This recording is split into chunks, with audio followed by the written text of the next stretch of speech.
দেখুন বন্ধুরা, চিনি শিরাটা দেওয়ার পরে এই ফুল গজাগুলো যেন আরো লোভনীয় লাগছে। আমরা তো দোকান থেকে গজা কিনে খাই, তবে এই গজাটা আপনারা কিন্তু কোথাও কিনে খেতে পারবেন না। নমস্কার বন্ধুরা, আমি সাবিত্রী। আজকে আমার রান্নাঘরে আপনাদের সাথে শেয়ার করব ফুল গজা। ফুল বললাম এই কারণে যে এই গজাটা কিন্তু ফুলের মতোই দেখতে হবে। মেলায় যে সমস্ত আমরা গজা কিনে খাই তার মতোই স্বাদ, অথচ দেখতে একদম ইউনিক। আর এটা বানানো খুবই সহজ আর খুব কম সময় লাগে। যেহেতু সামনেই রথ, আর রথ মানেই কিন্তু আমরা মেলা থেকে গজা কিনে খাই। তবে এই ভিডিওটা দেখলে আপনারা কিন্তু এই ইউনিক গজাটা বানিয়ে খেতে পারবেন, কোনো রকম দোকান থেকে কিনে আনার প্রয়োজনই হবে না। তাহলে চলুন কথা না বাড়িয়ে আজকে রেসিপিটা শুরু করি। গজা বানানোর জন্য প্রথমে একটা ময়দার ডো করতে হবে। তার জন্য আমি এখানে একটা বড় পাত্রের মধ্যে নিয়ে নিচ্ছি 2 বাটি ময়দা। 1 চিমটি মতো দিয়ে দেবো নুন।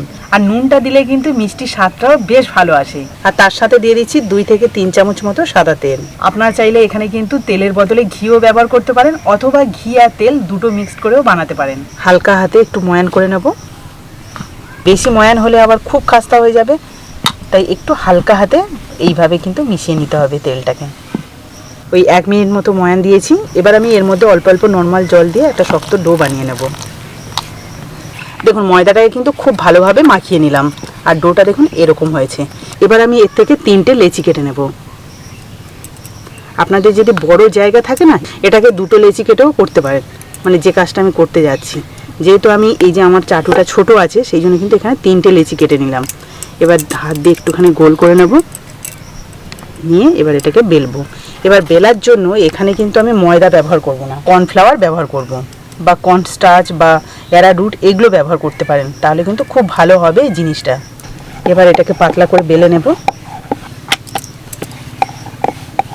উপর থেকে আরেকটু কর্নফ্লাওয়ার ছড়িয়ে দিচ্ছি, সেটাকে হাত দিয়ে বুলে এইভাবে নিয়ে নিলাম।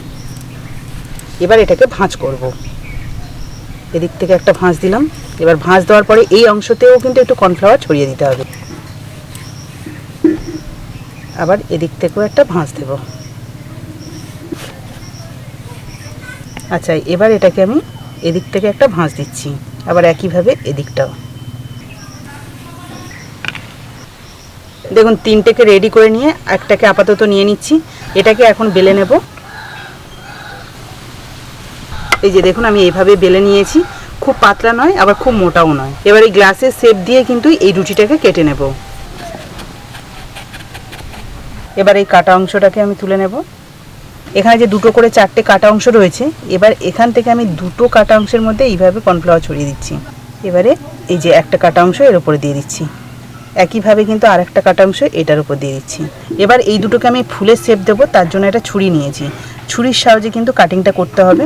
তো কিভাবে কাটিং করছি দেখুন, এই যে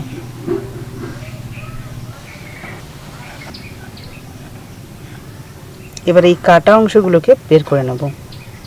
এই দেখুন, দেখুন কিছুটা স্টারের মতো হয়েছে না? এবার দেখুন এটাকে আমি একটু ছাড়িয়ে নেব, মানে দুটো একসাথে কেটেছি। এই দেখুন ছাড়িয়ে নিয়ে আবার এর সাথে জুড়ে দেব, তবে একটু ছাড়িয়ে এইভাবে দিলাম। এবার এটাকে ভাঁজ করব। কিভাবে ভাঁজ করছি একটু দেখুন, এই যে হালকা করে কিন্তু চেপে এটাকে ভাঁজ করে নিচ্ছি। জাস্ট এই জায়গাটা কিন্তু আমি হালকা চেপে দিচ্ছি। এটাকে আবার মুড়ে নেব। এই দেখুন একটা টুথপিক এর মধ্যে দিয়ে দেব। এই যে এবারে হাত দিয়ে একটুখানি ফুলের মতো শেপ দেব। মানে এটা কিন্তু যতটা ছড়িয়ে আছে এখন, ভাজার পরে কিন্তু আরও বেশি সুন্দরভাবে ছড়িয়ে যাবে। সবগুলো ফুলের মতো শেপ দিয়ে নিলাম, আর প্রত্যেকটাই কিন্তু দেখতে বেশ সুন্দর লাগছে। ভাজার পরে আরও বেশি সুন্দর লাগবে। এই ফুল গজাগুলো ভাজার জন্য কড়াইয়ের মধ্যে দিয়ে দিচ্ছি সাদা তেল। একদম হালকা করেই তেলটাকে গরম করেছি। এবার কিন্তু এক এক করে তেলের মধ্যে ছেড়ে দেবো। এই দেখুন তেলের মধ্যে দিয়েছি, কিন্তু কোনো বাবলস উঠছেই না ঠিক মতো। সবসময় একই রকম না খেয়ে যদি একটু অন্যরকম ডিজাইন করে নিজের মতো করে বানিয়ে খাওয়া যায়, সেটা কিন্তু বেশ ভালো লাগে। তো এটাও আশা করছি খুব ভালো হবে। দেখুন আস্তে আস্তে কিন্তু পাপড়িগুলো খুব সুন্দরভাবে ছেড়ে যাচ্ছে, আর একটা একটা ফুলের মতো তৈরি হচ্ছে। এই দেখুন একটা আপনাদের তুলে দেখাই। এই দেখুন কি সুন্দর পাপড়িগুলো ছেড়ে গেছে, আর পুরো ফুল লাগছে না? আর একটু সুন্দর করে ভেজে নেব। আর এগুলোকে একটু ডোবা তেলেই ভাজলে বেশি ভালো হয়। দেখুন উল্টে পাল্টে বেশ লাল লাল করে ভেজে নিয়েছি সবগুলো। তো এবার এগুলোকে তুলে নেব। খুব সাবধানে কিন্তু রাখতে হবে, না হলে এতটাই মুচমুচে আর খাস্তা হয় যে ভেঙে যাওয়ার সম্ভাবনা থাকে। এবার এই ফুল গজাগুলো তো মিষ্টি শিরার মধ্যে দিতে হবে, তার জন্য কিন্তু এখানে আমি 1 বাটি চিনি নিয়েছি। যেহেতু আমি এই বাটি মাপেই কিন্তু 2 বাটি ময়দা নিয়েছিলাম, তাই 1 বাটি চিনি নিলাম। এটাই এখন কড়াইয়ের মধ্যে দিয়ে দিচ্ছি, তার সাথে দিচ্ছি 1 বাটি জল। দেখুন মিষ্টি শিরাটা কিন্তু সম্পূর্ণভাবে রেডি হয়ে গেছে। এই দেখুন, এখানে দেখে আপনারা বুঝতে পারছেন যে কেমন চিটচিটে ভাবটা রয়েছে। খুব কিন্তু চিটচিটে ভাবটা নয়, এই যে হালকা একটা তার ভাব আসবে। এই দেখুন। তো বন্ধুরা, ফুল গজাগুলো তো আগে থেকে রেডি আছে, তবে এর মধ্যে মিষ্টি শিরা দিতে হবে, তাই কিন্তু মিষ্টি শিরাটাও বানিয়ে রেখেছি, হালকা ঠান্ডাও করে নিয়েছি। এবার কিন্তু এর উপরে এই মিষ্টি শিরাটা দিয়ে দেবো। আচ্ছা, এখানে চিনি শিরা দেওয়ার আগে আপনাদের আরেকটা কথা বলে রাখি, এর মধ্যে যে কাঠিগুলো আছে সেই কাঠিগুলো কিন্তু আপনারা বের করে নিতে পারেন, তবে আমি বের করলাম না, এইভাবেই রাখলাম।